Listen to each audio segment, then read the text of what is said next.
दोस्तों नमस्कार। चलते हैं, आज मैं पुनः पलक हिंदी अकादमी में आप सबका स्वागत करता हूं। और आज का हमारा टॉपिक एकदम नया है दोस्तों, और जल्दी से जल्दी आप लोग तैयार हो जाएं कॉपी और पेन लेकर लिखने के लिए। तो चलते हैं, आज का जो हमारा टॉपिक है, चर्चा करते हैं आज के अपने टॉपिक पर। और वो टॉपिक का नाम है दोस्तों द्विवेदी युग। द्विवेदी युग के बारे में आज हम चर्चा करेंगे। तो आप लोग भी जल्दी से क्या कर लें, हेडिंग डाल लें, द्विवेदी युग। द्विवेदी युग का नामकरण किसने किया था, और द्विवेदी युग कब से कब तक चला, ये सारी बातों पर, विशेषताएं, कवि रचनाएं, जितना जो कुछ भी है द्विवेदी युग से पूछा जाता है।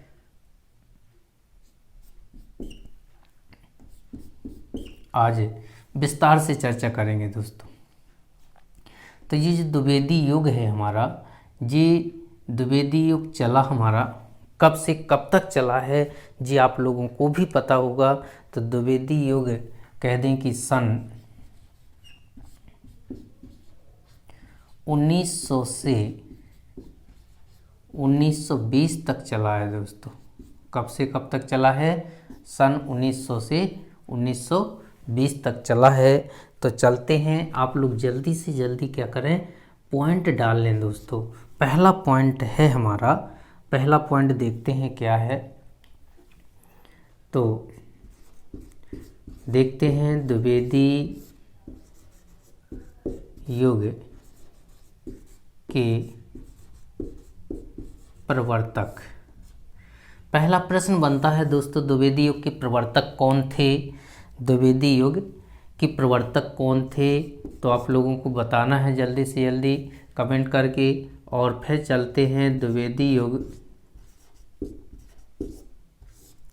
द्विवेदी युग में कौन सी पत्रिका प्रकाशित हुई थी, कौन सी पत्रिका प्रकाशित हुई थी। ये आपका दूसरा प्रश्न है, तो इसका भी आपको आंसर जवाब देना है।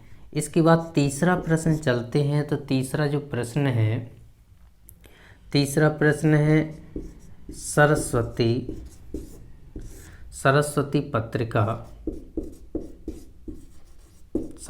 पत्रिका कब प्रकाशित हुई थी, कब प्रकाशित हुई थी।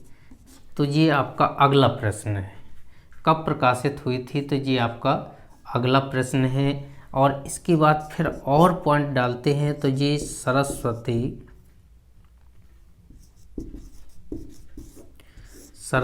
पत्रिका किस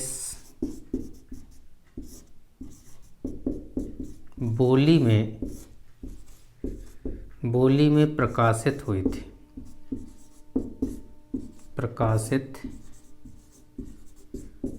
थी, किस बोली में प्रकाशित हुई थी।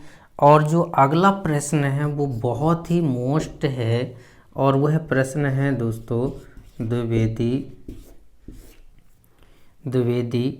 युग का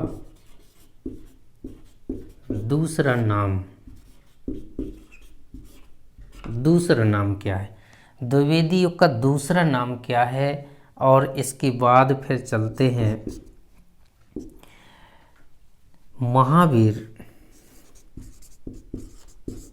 महावीर प्रसाद द्विवेदी ने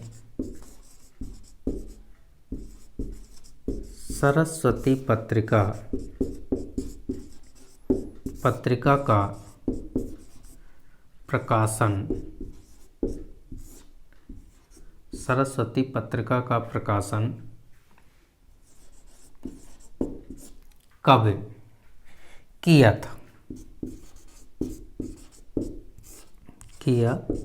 था। इसके बाद लास्ट प्रश्न है दोस्तों, द्विवेदी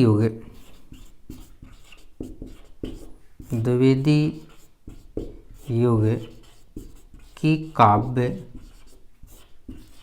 की भाषा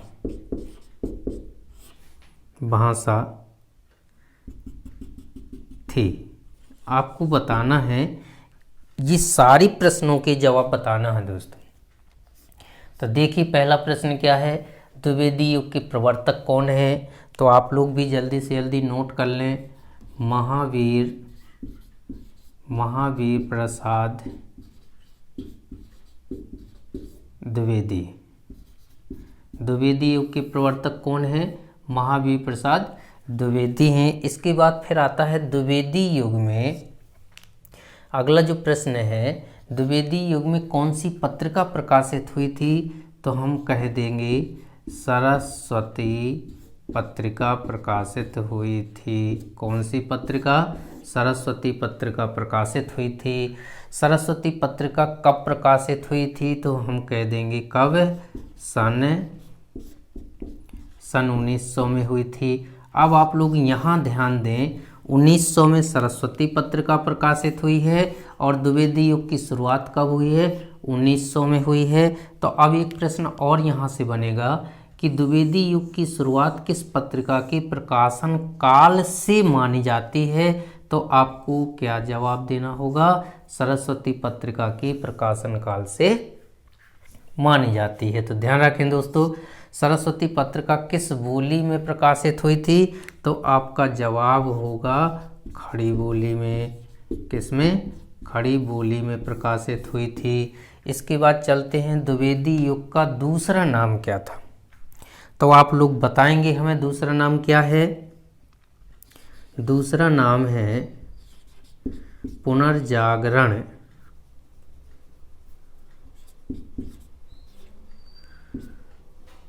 पुनर्जागरण सुधार काल। पुनर्जागरण सुधार काल दूसरा नाम पूछा गया है दोस्तों, क्या है, तो पुनर्जागरण सुधार काल है द्विवेदी युग का। महावीर प्रसाद द्विवेदी ने सरस्वती पत्रिका का प्रकाशन किया था, कब किया था, तो हम लिखेंगे सन 1903 ईस्वी में किया था। कब किया था, 1903 ईस्वी में। या फिर कह दें कि 1903 से कहाँ तक, 1920 तक किसने किया था, महावीर प्रसाद द्विवेदी ने किया था प्रकाशन। द्विवेदी युग में के काव्य की भाषा कौन सी थी, तो अब आपको पता चल गया होगा, खड़ी बोली थी। कौन सी भाषा थी, खड़ी बोली थी। जी आपके क्या बने, पॉइंट बने द्विवेदी युग के। तो जल्दी से जल्दी इनको आप लोग क्या कर लें, नोट कर लें। आपके सामने स्क्रीन पर है, द्विवेदी युग के काव्य की विशेषताएं लिखिए। तो द्विवेदी युग के काव्य की निम्नलिखित विशेषताएं हैं, जी आपको क्या करना है, उत्तर में डालना है। तो आप लोग भी जल्दी से जल्दी क्या कर लें, उत्तर डाल लें। और हेडिंग जो होगी आपकी, हेडिंग होगी द्विवेदी युग के काव्य की विशेषताएं, काव्य की विशेषताएं। जी आप लोग क्या कर लें, हेडिंग डाल लें जल्दी से। और इसके बाद फिर लिखना शुरू कर दें। तो लिखेंगे द्विवेदी युग के काव्य की, द्विवेदी युग के काव्य की निम्नलिखित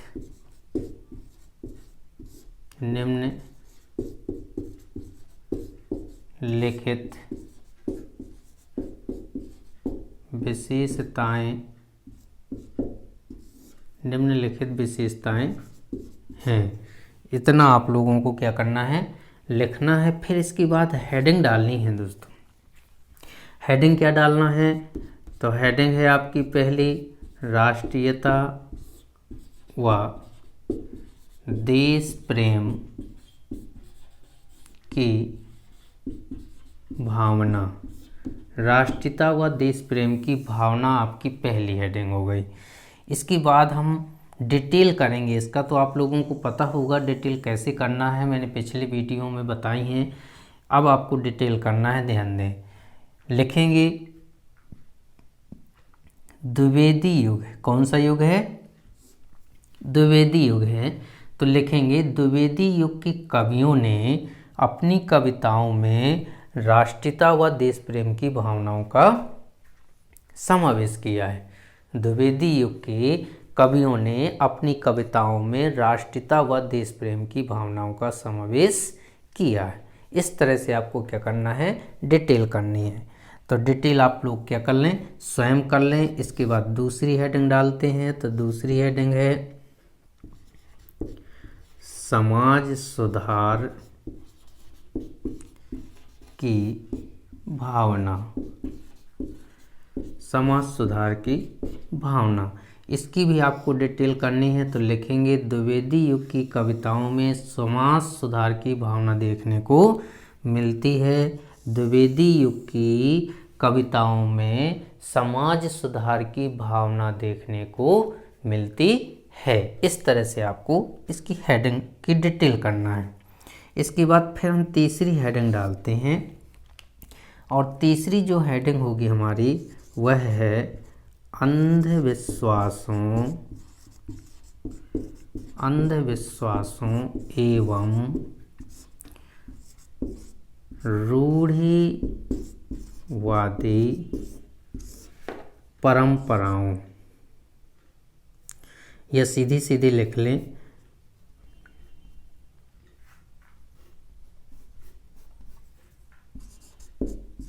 रूढ़ियों का विरोध कर लें। हेडिंग छोटी हो जाएगी ऐसा करने से। अंधविश्वासों एवं रूढ़ियों का विरोध।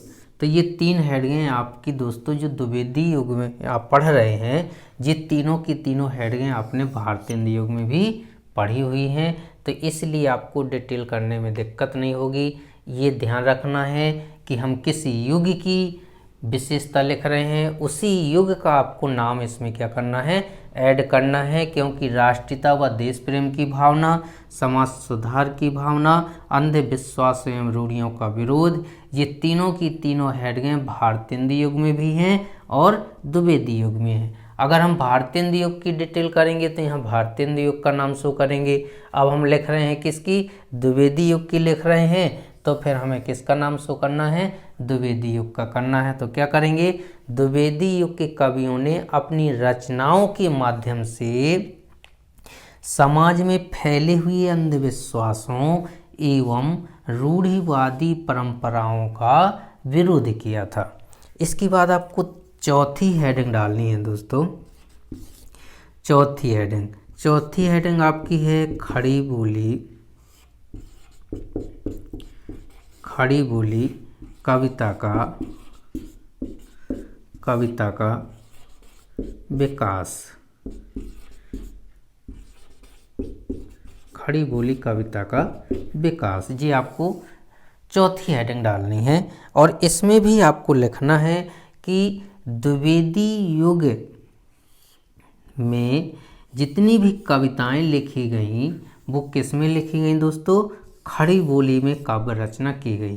तो अभी मैंने पूछा था प्रश्न कि द्विवेदी युग में या द्विवेदी युग के काव्य की भाषा कौन सी थी, तो आपका जवाब यही था खड़ी बोली।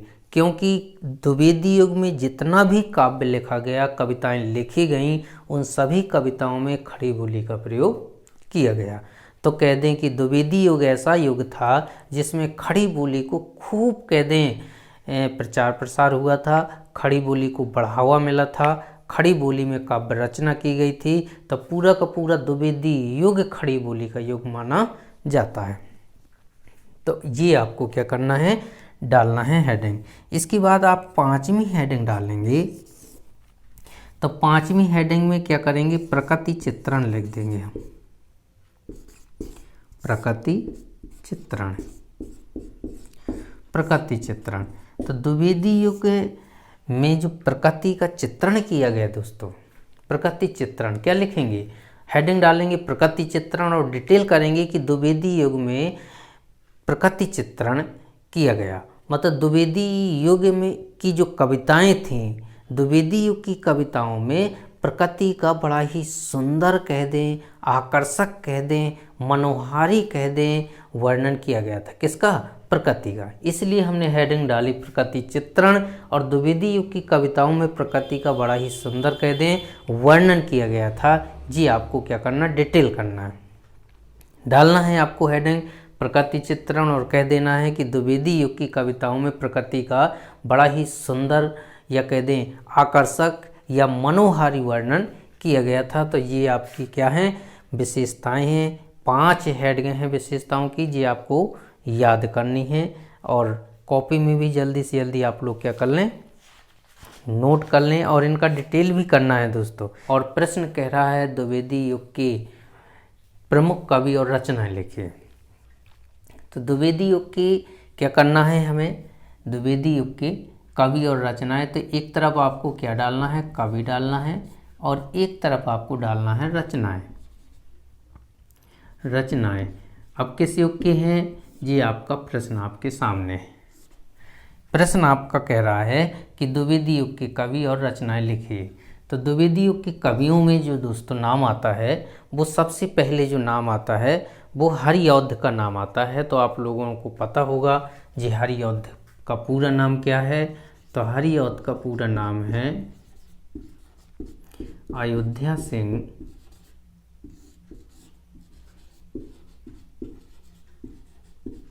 उपाध्याय, अयोध्या सिंह उपाध्याय हरिऔध।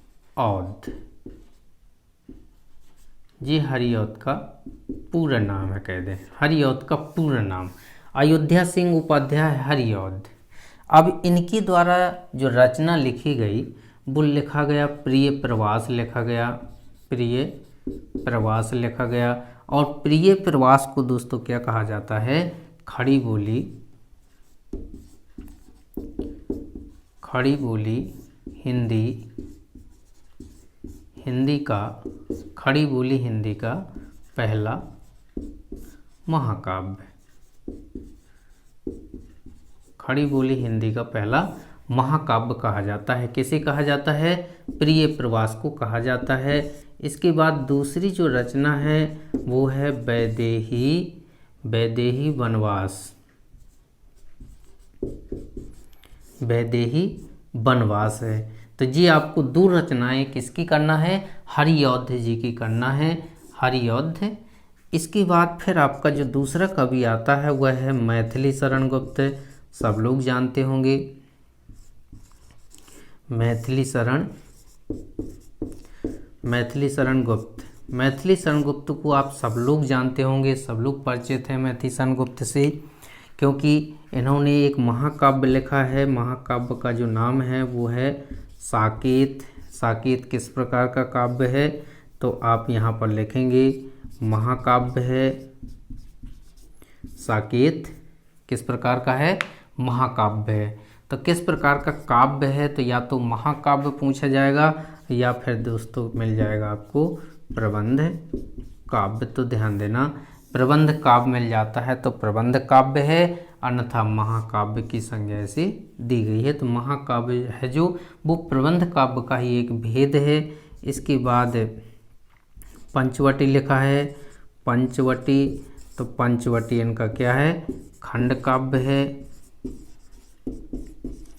खंड काव्य है। इसके बाद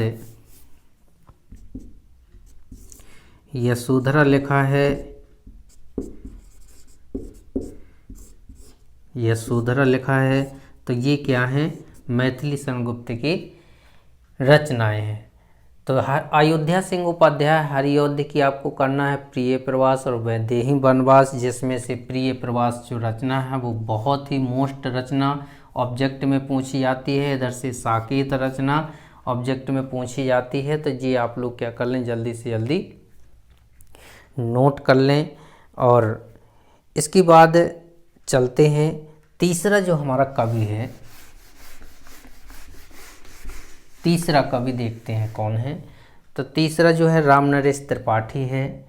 तीसरा जो कवि है हमारा राम नरेश त्रिपाठी, राम नरेश त्रिपाठी है। तो ये तीसरा कवि हो गया। और इसके बाद एक कवि आपको और करना है, चार कवि आपको करना है। तो एक तो आप कर सकते हो किस युग का है, द्विवेदी युग का है। उसके प्रवर्तक कौन है, तो आप लिख दोगे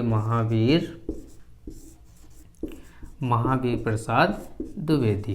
तो ये आपके सरल से 4 कवि हो गए। तो या तो प्रश्न आएगा द्विवेदी युग के 4 कवियों के नाम लिखिए। तो देखो, एक तो अयोध्या सिंह उपाध्याय हरिऔध, और मैथिली शरण गुप्त, राम नरेश त्रिपाठी और महावीर प्रसाद द्विवेदी। या फिर प्रश्न आएगा कि द्विवेदी युग के 2 कवि, कोई भी 2 कवि और उनकी 2 रचनाएं लिखिए। तो ये प्रश्न आपका आज पूरा होता है। और दोस्तों, एक निवेदन है आप लोगों में से कि यदि आप लोगों ने मेरे चैनल को सब्सक्राइब नहीं किया है तो सब्सक्राइब ज़रूर कर लें, लाइक कर दें और दोस्तों को भी शेयर कर दें। दोस्तों चलते हैं, मिलेंगे अगले वीडियो में।